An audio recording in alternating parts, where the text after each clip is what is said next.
Hola a todos, tengo aquí el libro en mis manos, Defendámonos de los dioses, de nuestro queridísimo y apreciadísimo Salvador Freixedo. El otro día me decía una persona, es que quizás es demasiado fantasioso, quizás se le va un poco el punto de perspectiva, demasiado exagerado, ¿no? Sin embargo, a mí me parece que Salvador Freixedo es un hombre muy valiente y que se ha atrevido a decir cosas muy potentes en un entorno donde hablar de esto es poco menos que anatema, pecado mortal. Entonces hay que hacerle una ola a este señor. Además, Salvador Freixedo tiene ya 90 y muchos años y sigue en una forma increíble. A mí me parece un ser verdaderamente fascinante. Y además habla con mucha inteligencia. Diferente es que pueda tener quizás en algunos detalles una interpretación propia que no pueda encajar exactamente con la de los demás, o puntos de vista particulares que puedan ser quizás un poco aventurados. Pero si sabemos comprender a Salvador Freixedo, todo lo que nos está explicando, una persona que ha tenido el recorrido espiritual que él ha tenido, porque Salvador Freixedo tenemos que recordar que durante casi toda su vida fue jesuita e hizo un acto heroico de desmarcarse de esa ubicación donde estaba enclavado para divulgar este mensaje tan rompedor, tan transgresor, tan valiente, porque pocas personas se atreven a exponerse al qué dirán los demás, al ser ridiculizado, a ser llamado y calificado friki, salvo que uno sea muy valiente. Entonces, desde aquí yo quiero mandar un abrazo enorme a Salvador Freixedo con toda mi admiración, con todo mi cariño, y me gustaría que os unierais a mí en este saludo para él. Bueno, pues dice Salvador Freixedo en su libro Defendámonos de los dioses, de la editorial Diversa, página 88, acerca de la escritura automática, las siguientes palabras. Por ser un fenómeno muy afín a la iluminación y por ser al mismo tiempo otra manera privada en que se manifiestan los dioses, diremos algo de la llamada escritura automática. Este insidioso fenómeno, tan propenso a hacer fanáticos y que ha tenido y tiene engañadas y esclavizadas a tantas personas, consiste en recibir del más allá, entrecomillado, mensajes y comunicaciones de muy diverso contenido y de una manera específica. Los mensajes a veces son oídos claramente por el humano, que enseguida los pone por escrito, pero más frecuentemente no son oídos, sino que es la mano la que los percibe directamente, poniéndose ésta en movimiento y escribiendo de una manera automática, sin que la mente sepa qué es lo que la mano escribe. Ante un fenómeno tan extraño, lo más normal es que el sujeto que lo experimenta crea que ha sido, entrecomillado, escogido, y se brinde voluntaria y alegremente a hacer su papel de receptor y de mediador. Pero la triste verdad es que está siendo víctima de un abuso y de una indebida intromisión en sus procesos mentales. Muy probablemente, cuando en el futuro quiera rebelarse contra tal papel de, entrecomillado, mediador o, entrecomillado, de receptor, ya le será totalmente imposible y contra su voluntad tendrá que escribir durante horas y horas, entre comillas, mensajes, que lo mismo pueden ser de las más bellas concepciones filosóficas, místicas o poéticas, que estar llenos de groserías y necedades sin sentido. También es frecuente que al principio de la experiencia los mensajes que reciben sean positivos, pero a medida que pase el tiempo se vayan haciendo vulgares. Lo malo de todo ello es que mucha gente pasa automáticamente de la innegable realidad objetiva del fenómeno a atribuirle una bondad y una utilidad que dista mucho de tener. Una de las cosas que más ata la mente de quienes practican la escritura automática son las, entre comillas, profecías que mediante ellas se reciben. Al ver que algunas de ellas, generalmente intrascendentes y sin importancia, se cumplen tal como habían sido predichas, caen en la trampa de creer que otras posteriores y más importantes se van a cumplir de igual manera, cosa que repetidamente se ha comprobado no ser verdad.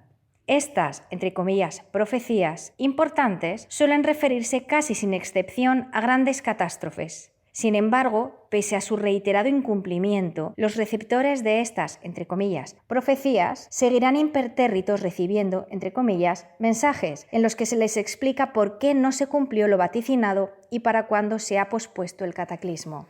Un ejemplo perfecto de lo que estamos diciendo lo tenemos en el autor francés Maurice Chatelain. En su libro El fin del mundo podemos ver cómo un científico de la primera categoría como él, trabajó muy activamente en la NASA en el proyecto Apolo, cae en la trampa de la escritura automática y nos dice las increíbles cosas que podemos leer en su libro. Junto a su innegable erudición, de la que hace gala en los interesantísimos datos científicos que nos da, tenemos, entre comillas, profecías, como las que nos aseguraba que en el año 1982, si no ocurría el fin del mundo, habría grandes cataclismos. Y en el año 1982 no hubo cataclismos extraordinarios, al igual que no los hubo en 1999, ni en el año 2000, ni en ninguno de los años que Chatelain nos indica. Emanuel Swedenborg, otro científico de primera línea en su tiempo, siglo XVIII, que fue también víctima involuntaria del mismo fenómeno, fue más crítico en sus apreciaciones y nos dejó este inestimable consejo. Palabras de Emanuel Swedenborg. Cuando los espíritus le comienzan a hablar a un hombre, éste debe guardarse muy bien de creerles nada de lo que le digan, porque casi todo lo que dicen son mentiras inventadas por ellos. Cuando hablan de cómo son las cosas de los cielos y de cómo es el universo, dicen tantas mentiras que uno se queda asombrado. Pues bien, chicos, este es el fragmento que hemos leído de Salvador Freixedo en su libro Defendámonos de los dioses para terminar de quitar ya y despejar dudas sobre la escritura automática.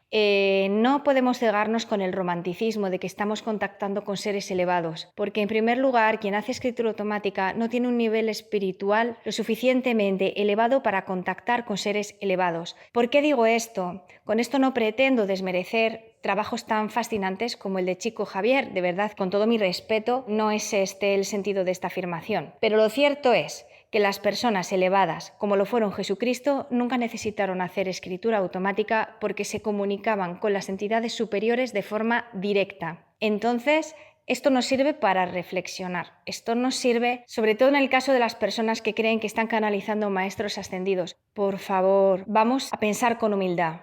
Los maestros ascendidos no tienen necesidad de comunicarse con nosotros. Entonces, si nosotros tenemos la necesidad de comunicarnos con los maestros ascendidos, quizás lo que deberíamos hacer es ascender nosotros en nuestro nivel de conciencia para poder comunicarnos de una forma más directa con ellos, que no utilizando la mediumnidad, este tipo de canalización. Lo correcto es despertar la conciencia y os puedo asegurar que despertando conciencia vais a poder conectar directamente con muchísimas entidades superiores y podréis entrar en contacto directo sin necesidad ni de mediumnidad ni de canalizaciones. Se puede. Hay un canal, lo que pasa es que ahora no me acuerdo cómo se llama este señor, pero prometo que lo voy a buscar y os lo voy a poner aquí abajo del vídeo. Este señor en este canal explica muy bien el tema de los siddhis, que son una serie de extrasentidos que se adquieren a medida que uno va desarrollando conciencia. No se debe ser ambicioso a nivel espiritual, tratando de hacer el trabajo interior y el trabajo de despertar conciencia solo para alcanzar facultades psíquicas. El objetivo no es alcanzar facultades psíquicas, el objetivo es acercarse a Dios, es elevar nuestra conciencia. Y Dios, de regalito, nos da una serie de cualidades. Si nosotros las malversamos y las utilizamos para el ego, en lugar de utilizarlas para la conciencia, nos estamos desviando del camino que conduce a Dios, del camino que conduce a la luz. Y tengo también que recordaros, por favor, no se os olvide, y más en estos tiempos, porque aunque os pueda parecer una afirmación apocalíptica, estamos en un final que da lugar a un nuevo comienzo. Y es ahora cuando precisamente las tendencias más oscuras que habitan este planeta están tratando de cosechar cuantas más almas o cuantas más conciencias, chispas divinas, soplos divinales, llamadlo como queráis, pero están tratando de cosechar a cuantos más de vosotros mejor. Tened mucho cuidado cuando vayáis a sitios donde la gente se aglutina en masa. ¿A qué me refiero? Me refiero a estadios, partidos de tenis masivos, carreras de coches, festivales de música. Tened mucho cuidado y estar más despiertos que nunca. No sé si sabéis lo que es el cordón de oro, pero ellos están ahora en tiempo de cosecha. También las entidades que trabajan en la luz están en tiempo de cosecha. Pero me siento en la obligación de advertiros que los oscuros se dedican a cortar el cordón de oro de la gente cuando los tienen a todos en masa reunidos. Así que tened mucho cuidado con ir donde va la masa. Y si queréis que hablemos del cordón de oro, pues me lo decís y ya pues vamos haciendo más información y más vídeos sobre este tema. Pero recordar, estamos en un fin de tiempo para un nuevo comienzo. Y ahora se está cosechando, es tiempo de cosecha. Están cosechando tanto quienes están trabajando en la luz como quienes están trabajando en la oscuridad. Así que es momento de definirse. Y los tibios se los quedan los tenebrosos. Así que no os quedéis tibios, de verdad, no vale la pena. Os mando un abrazo muy grande con todo mi cariño y hasta el próximo audio programa.